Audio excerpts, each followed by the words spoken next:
Mise en inéquation d'un problème. Trouve la longueur du côté d'un triangle, c'est-à-dire trouve x,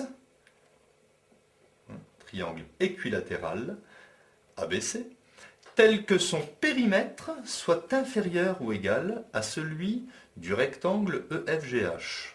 EFGH, tel que EF égale 10 et FG égale 4.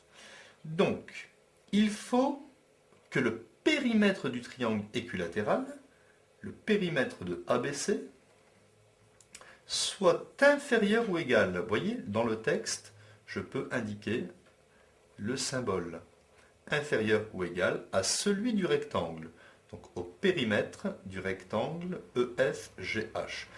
Nous allons exprimer le périmètre de ABC en fonction de x.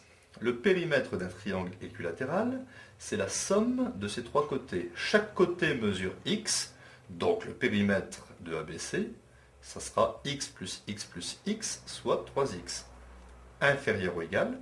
Le périmètre du rectangle, c'est 2 fois la longueur, c'est-à-dire 2 fois 10, plus 2 fois la largeur, 2 fois 4.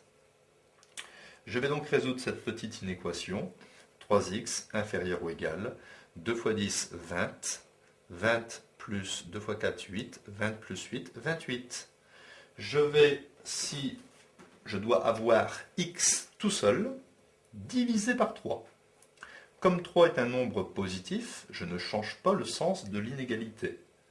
3 divisé par 3 s'élimine et j'obtiens les solutions telles que x plus petit ou égal à 28 tiers. Ainsi, si nous voulons que le périmètre du triangle équilatéral soit inférieur ou égal à celui du rectangle, je vais devoir choisir des valeurs de x plus petites que 28 tiers. Nous pourrions calculer ça à la calculatrice. Et ces valeurs de x, bien sûr, sont plus grandes ou égales à 0, puisqu'on ne peut pas avoir la longueur du côté d'un triangle négatif. Donc on obtient un encadrement x plus grand ou égal à 0, plus petit ou égal à 28 tiers. Nous avons le choix des valeurs de x, mais x ne peut être en dehors de cet intervalle.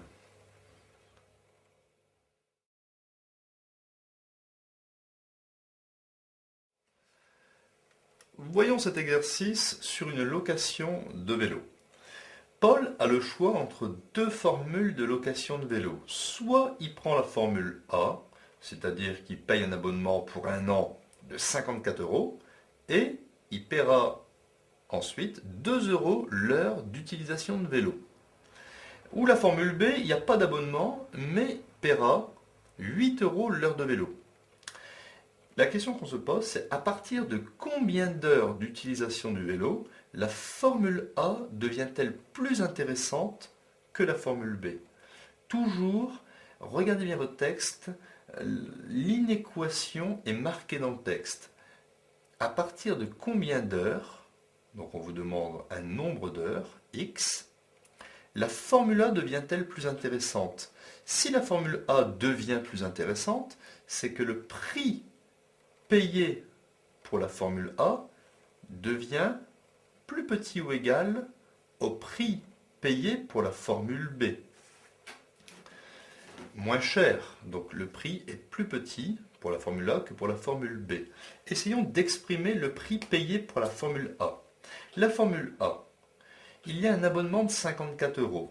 Donc 54 €, on les paiera toujours. 2 € l'heure de vélo. Si j'ai utilisé X heures de vélo, j'aurais payé 2x €. Effectivement, regardez, si j'ai utilisé 1 heure de vélo, donc j'aurais payé 2 fois 1 égale 2 €, plus l'abonnement. Plus petit ou égal, le prix payé par la formule B, il n'y a pas d'abonnement, mais c'est 8 € pour 1 heure de vélo. Si j'ai fait X heures de vélo, je paierai donc 8x €. C'est une inéquation simple où je vais faire passer ici le plus 2x à droite et j'obtiens 54 inférieur ou égal à 8x moins 2x, car le plus 2x devient moins 2x. Aussi, 8x moins 2x me donne 6x plus grand ou égal à 54. Je divise de chaque côté par 6 un nombre positif qui ne me fait pas changer le sens de l'inégalité. Et j'obtiens x supérieur ou égal à 9. 54 sur 6, ça fait 9. Je vais remettre ça à l'envers. Je préfère écrire x supérieur ou égal à 9. Donc voilà. Ainsi, la formule A devient plus intéressante, donc moins chère que la formule B, si j'utilise plus de 9 heures d'utilisation de vélo. X supérieur ou égal à 9. Si je prends x égale 11, c'est-à-dire que dans mon année, je fais 11 heures d'utilisation de vélo, eh bien je paierai moins cher avec la formule A qu'avec la formule B. Par contre, si je prends x égale 4, c'est-à-dire que j'utilise seulement 4 heures dans l'année, eh bien la formule A n'est pas plus intéressante que la formule B.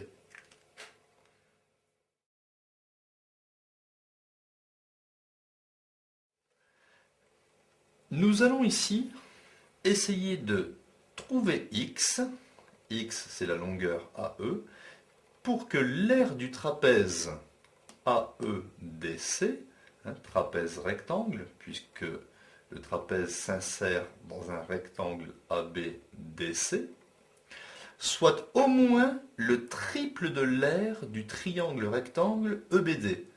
EBD. Donc il faut que l'aire du trapèze AEDC soit au moins le triple. Donc au moins c'est supérieur ou égal. La retranscription mathématique de l'écriture littérale au moins, c'est supérieur ou égal.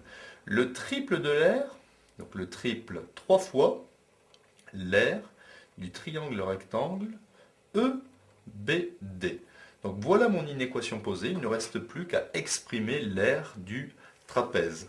Nous savons que l'aire d'un trapèze, c'est petite base, c'est-à-dire x, plus grande base, CD, 10, multiplié par la hauteur, 6, divisé par 2. Je répète, petite base, x, plus grande base, entre parenthèses, fois la hauteur 6, divisé par 2.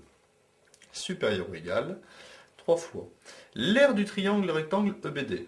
Pour avoir l'aire du triangle rectangle EBD, il faut faire la base, donc le côté EB, mais EB nous ne l'avons pas, mais nous savons que c'est 10 moins x. 10 moins x. Effectivement, la longueur EB, c'est la longueur AB, qui fait 10, moins la petite longueur AE qui fait x. Donc la base, la hauteur du triangle rectangle relative à cette base, c'est 6, divisé par 2. Donc, je vais ici développer le 6 avec le x et le 6 avec le plus 10. 6 fois x, 6x, 6 fois 10, plus 60, divisé par 2, supérieur ou égal à 3 fois 6 fois 10, 60, 6 fois moins x, moins 6x, car 6 fois moins 1, moins 6.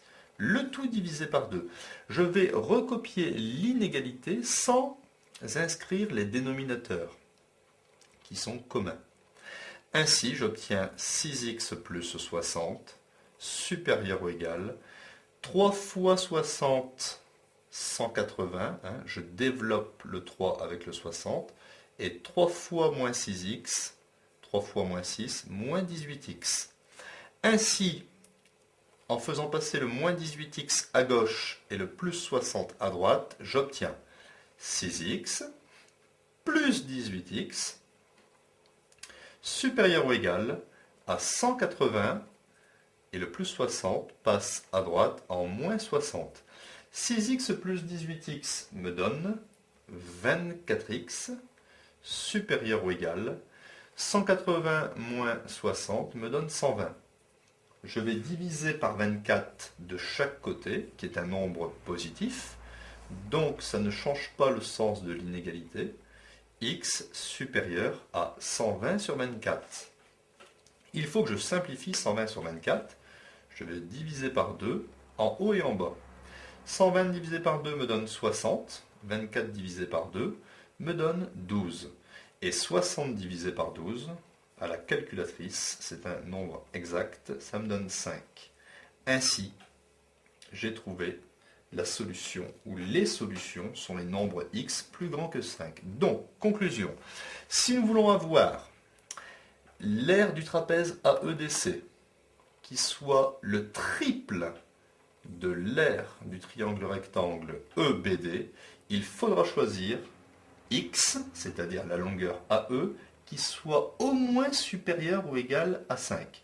Par exemple, x égale 5, ou bien x égale 6, ou bien x égale 7, 8, 9, ou éventuellement x égale 9,9, ou bien x égale 10.